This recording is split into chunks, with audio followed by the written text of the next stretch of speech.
All right, ladies and gentlemen, we are back at NRB 2024. And, earlier today I had on Clayton Van Huss. Now I've got on, I almost the better half doesn't sound right. No, little brother, twins, what are you guys? Little brother. Little brother? Yeah, great Jeremy. to have you back on, man. It's good to be on, sir. So, Micah Van Huss is an author. He's a host of marginalmysteries.com, right? Yep, marginalmysteries.com. Marginalmysteries.com. Recent book is Secret Societies. This is your fourth, right?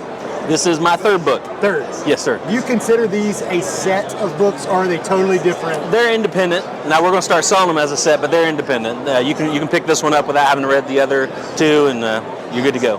So the fascinating thing, guys, about Micah, listen to this bio, and I just know three things. I'm sure there's more. So forget the fact that his brother's an archaeologist in Israel. He's writing books on secret societies, hosting the Marginal Mystery Show, been a Tennessee state representative, so involved in politics, and then a sniper on top of that. Yes, sir. Who does that? Legitimate question. Who does that? Well, I did, and I've enjoyed. God's blessed me with all kinds of good adventures in life, and here we are writing books about the mysteries of God's universe, and it's the best job. Other than Iraq, this is the best job I've ever had. Okay. All right. I hear you, man. Well, speaking of the topic of this book, Secret Societies, last time you were on the show, you gave a bit of a background, but I don't want to spend too long on it, but 10,000 foot level, what got you into this? 20 years ago, my brother Clayton, who was on earlier, he showed me in Genesis chapter 6 where it said Noah was perfect in his generations.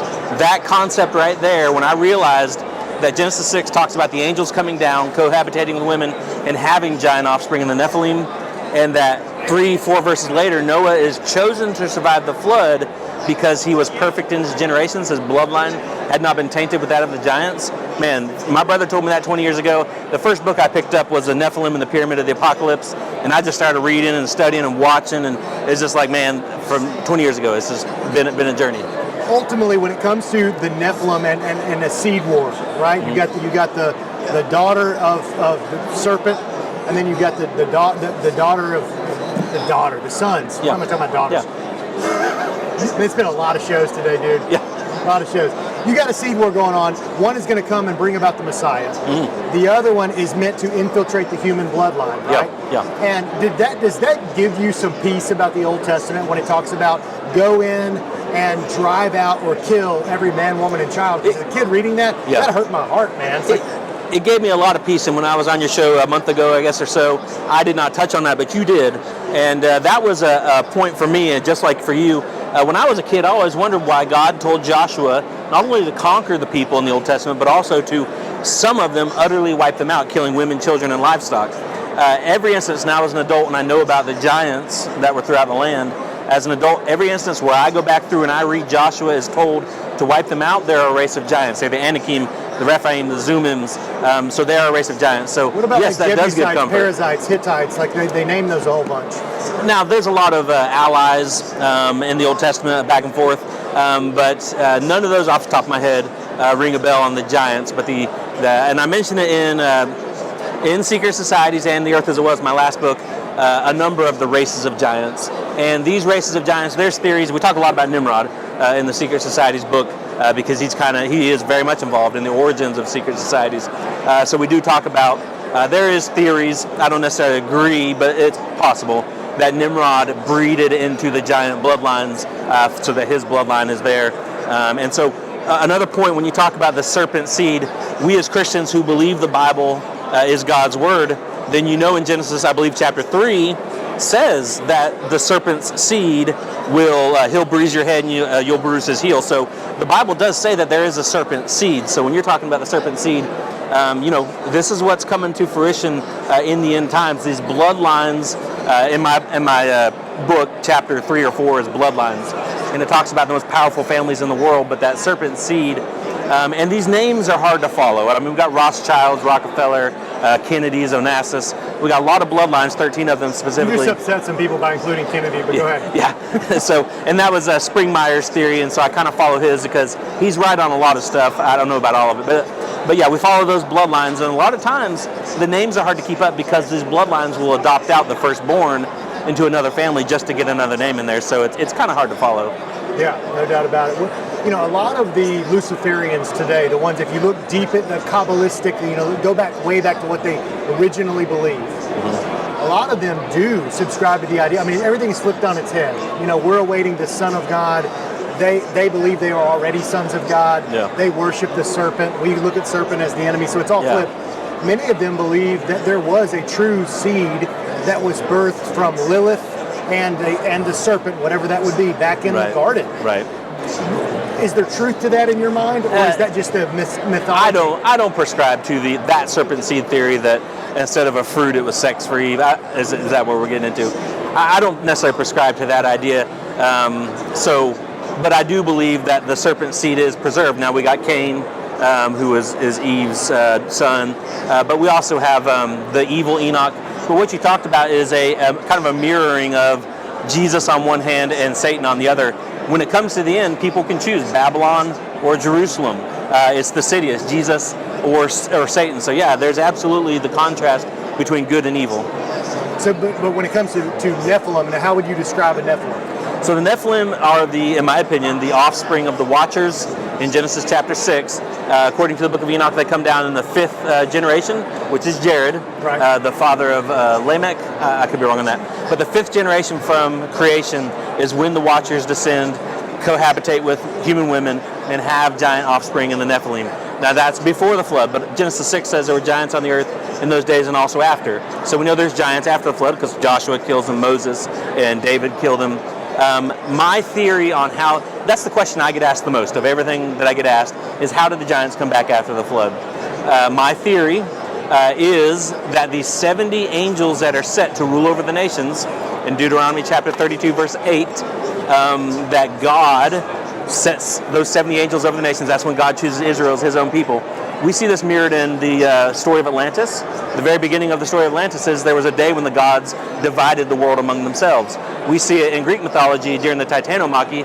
After the Olympian gods defeat the Titans, they divide the world among themselves. The gods divide the world. So in Deuteronomy 32:8, right after the Tower of Babel, I believe that God set 70 angels over the nations. And when these angels take on human form, they take wives.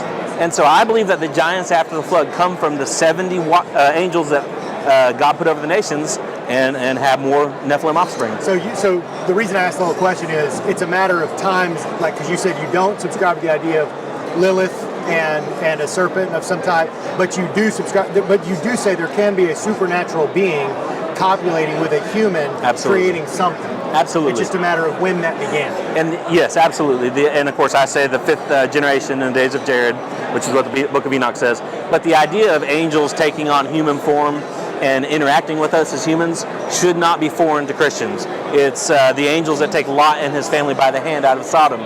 They literally have bodies that take them by the hand. Those same angels and God eat with Abraham a few days before. They're literally eating.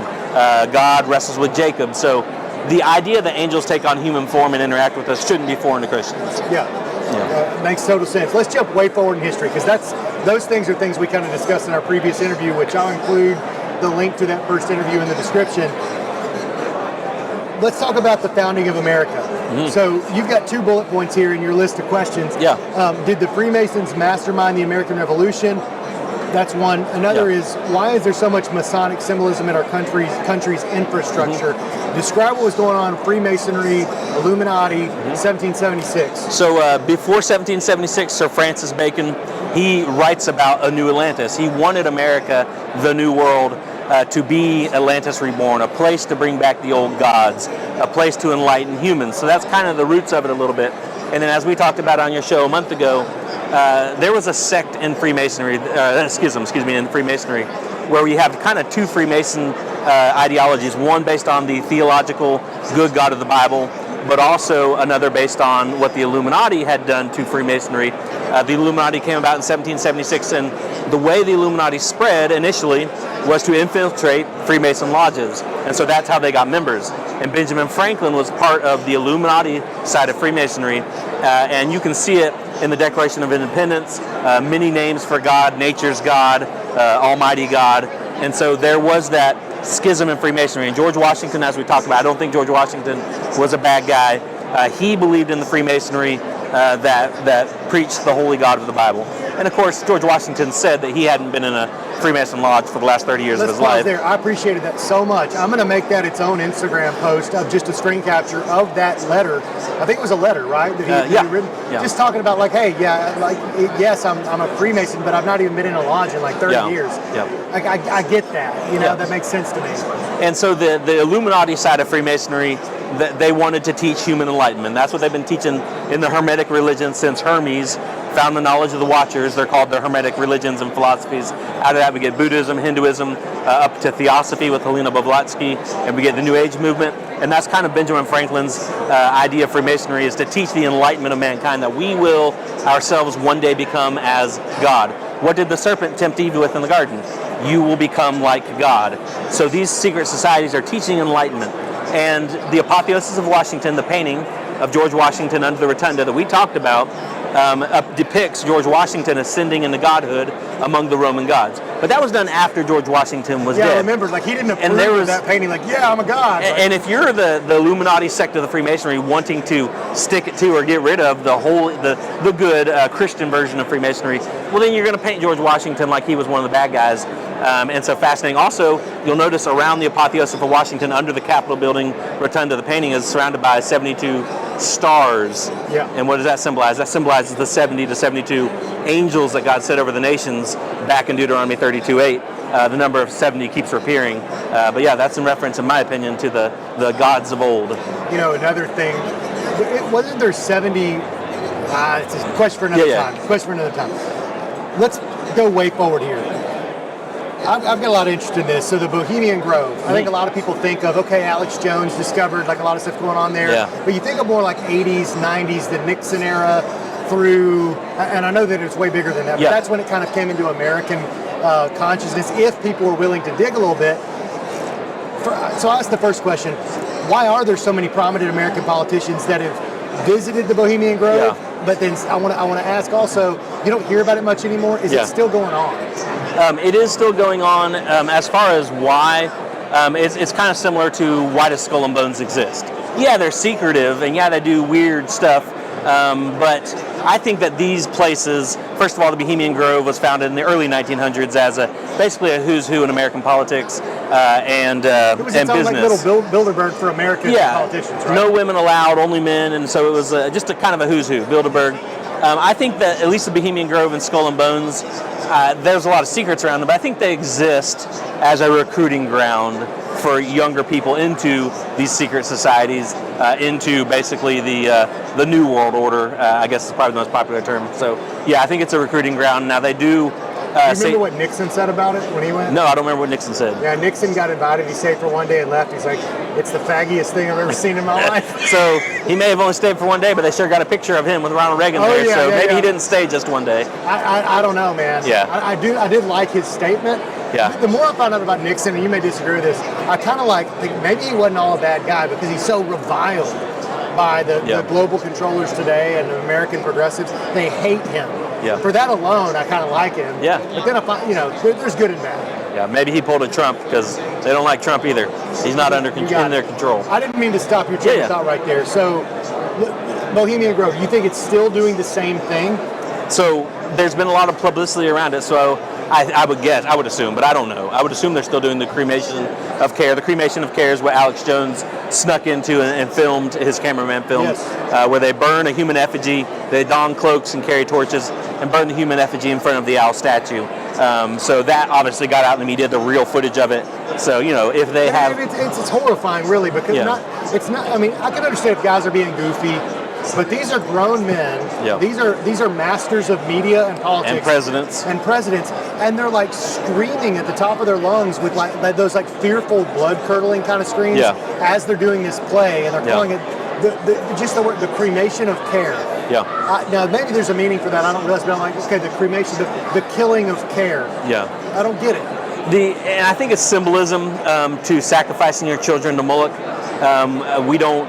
Obviously, there's still child sacrifice in the world, but that has kind of gone a little bit by the wayside, in my opinion. And so now it's pedophilia. You're still siphoning the innocence from these children What's through gone by the wayside? The sacrificing, the human sacrifice. Well, literally killing. Abortion has taken its place. Abortion is part of that. And but yeah, as far as sacrificing in front of the god, the statue, I mean, we get the cremation of care. Real quick, it was Cindy O'Brien. We've cracked 100. It was Cindy O'Brien who was child prostituted at the Bohemian Grove, among other places. The Michigan Governor's Mansion, Summer Island, before Epstein Island. She talks about that place, how she was trafficked. But after she had reached 30 years old, they told her she was no longer sexually useful, so they were going to offer her to have cremation of care. But she escaped with the help of a CIA agent. She tells an amazing story. Yeah, she tells an amazing story. So. What's her name again? Cindy O'Brien. Oh, I know a Kathy O'Brien. Kathy O'Brien, I'm sorry. Yeah, you threw me. It's in here, Kathy O'Brien. Yeah, okay. It's hard. Do you believe her? I think it's very plausible, and I do talk about it in the book. Yeah, I believe her. Okay. Because her stuff goes back to Tennessee. Yeah. Right? Yeah. And she names names of Tennessee politicians. I can't think of one of the names off the top of my head. The Ku Klux Klan senator that Joe Biden loved. Doyle? No, it wasn't Doyle. But it was the senator that was part of the Ku Klux Klan. We can look this up, but yeah, I mean, it's a well-known older 80s era, 70s era politician who is tied in later on with Gore and others. Yeah. But that he was... Duke. Senator Duke, I think. I'm not even thinking of him. Okay. I'm thinking of somebody else. Okay. Yeah. But it's just one of those things where you're like, I've seen enough interviews with Kathy that I'm like, I want to trust her. Like, this lady's been hurt, but you also think the kind of trauma that somebody's been through, maybe they're not remembering everything correctly. It's just one of those hard things for me. Yeah. Because some of it does seem, especially if you're new to this world of learning, it's like, this is outlandish. Like, really? Yeah. But you have to get to the point on these same politicians, many times they have no problem with bold-faced lying, not only about little things, but about like what they believe about they'll say, well, I'm a Southern Baptist from Tennessee. Yeah. Meanwhile, like, they're the furthest thing from that in their private life. Oh, yeah. But the average person just cannot. Well, I mean, I served right here in Nashville. We're in Nashville right now. I served in the Tennessee legislature for 8 years, and I saw, it was amazing to me, all the representatives, 99 of the representatives, all of them would call themselves Christian, but in fact, they didn't really practice Christianity. There's a lot of people who call themselves Christian. How many effigies has Bill Lee burned in your presence? None. You don't know? None. But I wasn't close to Billy, so I didn't see Billy interact. So you're saying there's a chance? Like I saw other representatives interact and cheat on their wives, and here in Tennessee, and John DeBerry, he's an advisor to Billy now. I think I mentioned him last time. He was a Democrat representative, one of the best men I've ever known. After I passed the heartbeat bill on the House floor, he came up to me and said, Micah, I've been here for 26 years waiting to vote on this for this piece of legislation. John DeBerry told me something, and I'll never forget. He said, Micah, Satan doesn't need to be in California. Satan needs to be in Tennessee. Yeah. And I've never forgot that. Yeah, that's a good point.